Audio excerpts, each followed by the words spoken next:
You just got approved for a higher credit limit, and for a second, just a second, it felt like winning.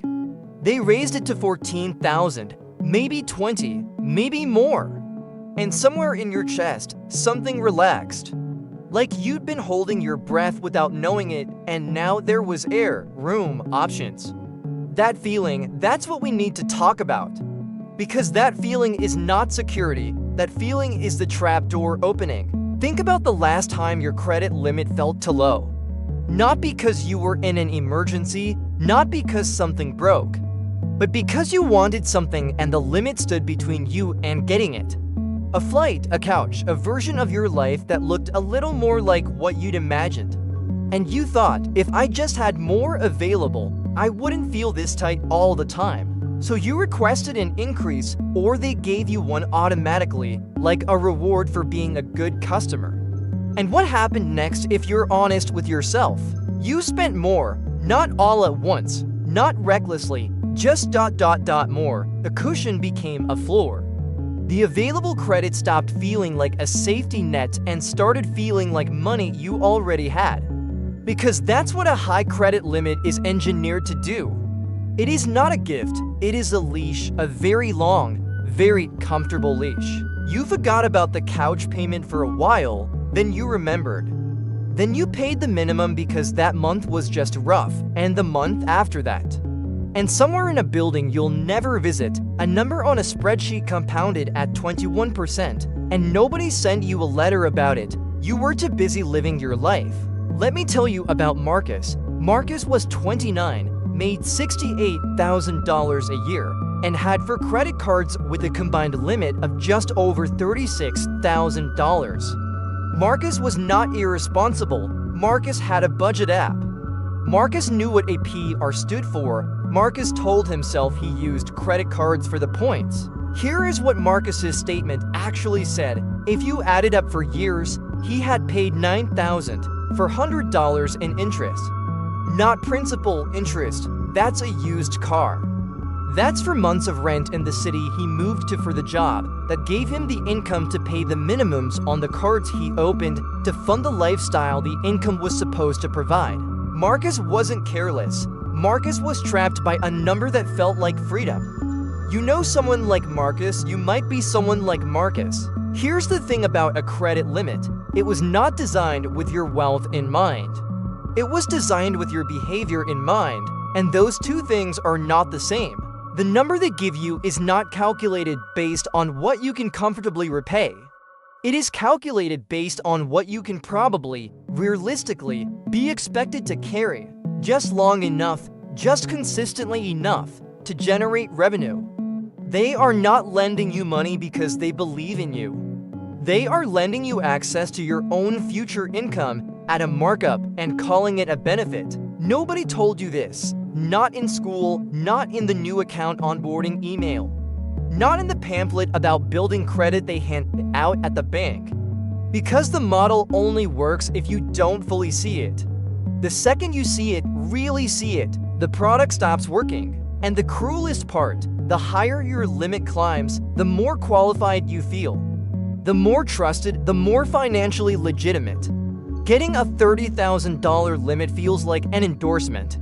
Like someone reviewed your life and decided you were worth it. But here's what nobody tells you about that number. It is not a measure of your worth. It is a measure of your risk tolerance to them. It is the maximum amount they believe you will spend, feel slightly uncomfortable about, and still pay back, slowly, with interest. The game changed and nobody told you. Let's talk about what actually happens inside a person when their limit goes up. Psychologists call it mental accounting. You have a category in your brain labeled available money, and most people, not careless people, not uneducated people, just people, most people treat available credit as available money. Not intellectually, they know the difference.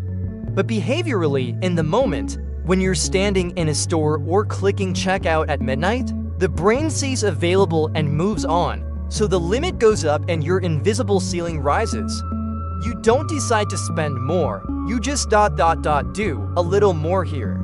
A slightly less guilty yes there, the brake you used to apply, That moment of wait, I'm close to my limit, it's gone. Because now you're not close, you have room. And room in this context costs 21% per year. There's something darker underneath this. The high limit doesn't just change what you spend. It changes what you want because now you can have it. You start to want it.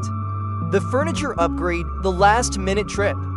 The version of the dinner that has the nicer wine. You were fine before you could afford it. You are not fine after you can kind of afford it on a revolving line of credit. Lifestyle inflation doesn't arrive like a flood, it trickles in. It is the slow, invisible calibration of your normal upward until the life you used to live feels like deprivation and the life you're now living feels like baseline, and then something happens. A job change, a medical bill, an engine light. And suddenly the cushion is a cliff. But here's what nobody tells you about money, and this is the part most people miss. So stay with this for a moment. The wealthy relationship with credit is not better discipline. It is a completely different mental model. Most people use credit to smooth consumption, to live slightly above what their current income allows, in the hope that future income will catch up. This is the normal use. This is the marketed use. Swipe now, pay later, rewards points, build credit. What people who actually accumulate wealth understand is this. A line of credit is a tool. And like any tool, it does not care what you use it for. A hammer can build a house or it can break a window. The tool is neutral. The intention is everything. The question is never, do I have the credit? The question is, does this move money toward me or away from me? And most purchases on a credit card, paid with minimum payments, answered honestly, move money away from you every month permanently. This is where everything you thought you knew about credit starts to break. You were taught that good credit is something you built, that using your card and paying it builds your score, that a high limit is a sign of financial health. That's not wrong, but it is incomplete in a way that costs people enormously. The credit score is not your financial score. The credit score is your debt attractiveness score. It measures how attractive you are as a borrower, not as a wealth builder. These are two different games. And for a decade or two of your adult life, you may have been playing the wrong one and winning. Underscore. Let me tell you about a different kind of person. Diane was 34. Household income with her partner was about $94,000. They had a combined credit limit of $42,000 across 6 accounts. They used the cards for everything: groceries, gas, travel, everything, for the rewards. But they had one rule that most people don't. They treated their credit cards like debit cards. Every time they spent, they moved the money from their checking account the same day. Not at the end of the month, the day of the purchase. The credit card was the payment method. Their checking account was the actual ledger. They never once paid interest. The rewards were actually free. Their available credit was high, but functionally invisible to their spending decisions because the spending decision had already been made in the account that actually held their money. When they were 39, they had no consumer debt, a paid-off car, and a down payment that took them 8 months to save because they weren't bleeding for $100 a month in interest they'd stopped noticing. The same credit limit, the same income range. A completely different outcome, not because of discipline. Because of a different definition of what the credit limit actually was. To most people, it's available money. To Diane and her partner, it was a float, a 30-day interest-free loan that had to be repaid in full before it cost anything. Same product to completely different games. Now for the part nobody wants to say out loud. Your lifestyle is someone else's revenue model. Every time you pay interest, you are contributing to an earnings report.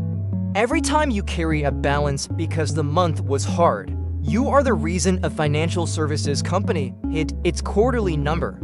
You are not a customer in the traditional sense. You are, if you carry a balance, a product. And the sophistication of that system, the rewards, the cashback, the limit increases and at exactly the right moment, the easy approval, the beautiful app that makes it feel like managing money, all of it is calibrated. Not against you personally, but against the statistical average of your behavior. Against what your cohort, your age group, your income bracket, your credit profile tends to do.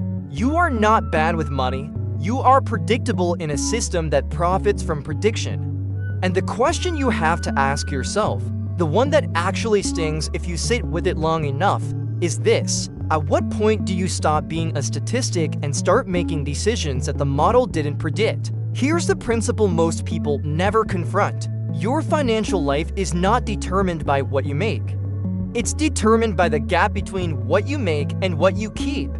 And credit, used the way most people use it, is a mechanism for narrowing that gap silently, consistently, in a way that only becomes visible when it's already done significant damage. Think about what keeping actually means, not saving in the abstract, not some future you scenario, right now.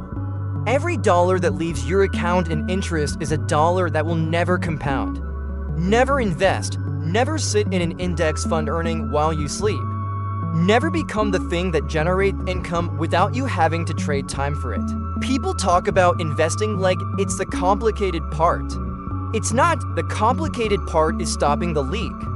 Because you can invest $200 a month and also leak $300 a month in interest and feel like you're doing the responsible thing.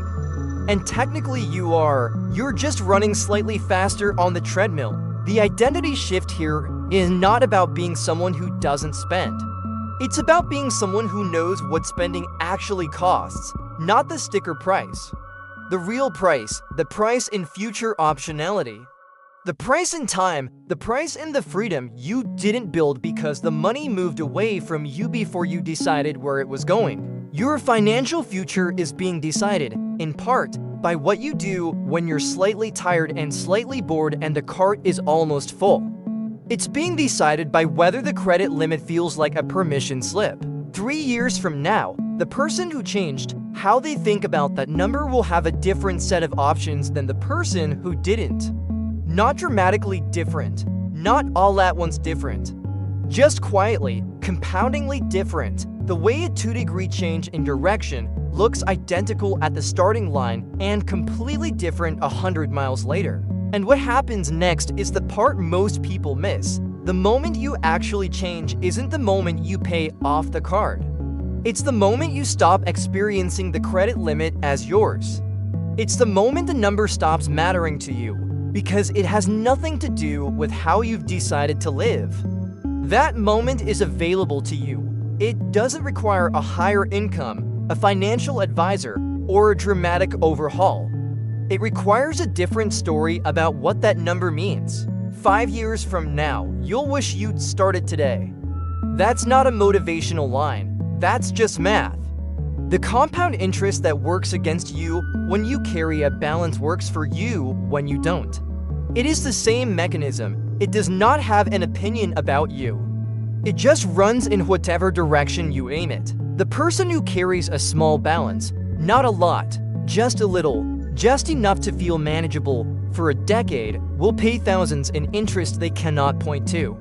They will not remember the purchases. They will remember the credit limit felt like room, and room felt like safety, and safety felt like a good life. The person who treats the credit limit as irrelevant to their actual financial behavior, who uses credit only as a frictionless payment method and nothing more, 10 years from now, has a number in an account that other person spent. Same income, same city, same opportunities. Different decision about one number. So here's where I leave you. You can keep reading the limit as an asset, a cushion, a sign that you've earned access. You can keep letting it function as a psychological permission slip, not on purpose, just by default. The way most people do, the way the product was designed to work. Or you can decide that the most dangerous number in your wallet is the one that makes you feel safe when you're not. Not because credit is evil, not because you need to cut up your cards, but because the number was never about your freedom, it was about their revenue. And the moment you really understand that, not just intellectually, but in your gut, the whole thing stops working on you the way it was built to. The credit limit doesn't change. You do or you don't. That's the only choice that's actually on the table. What's it going to be?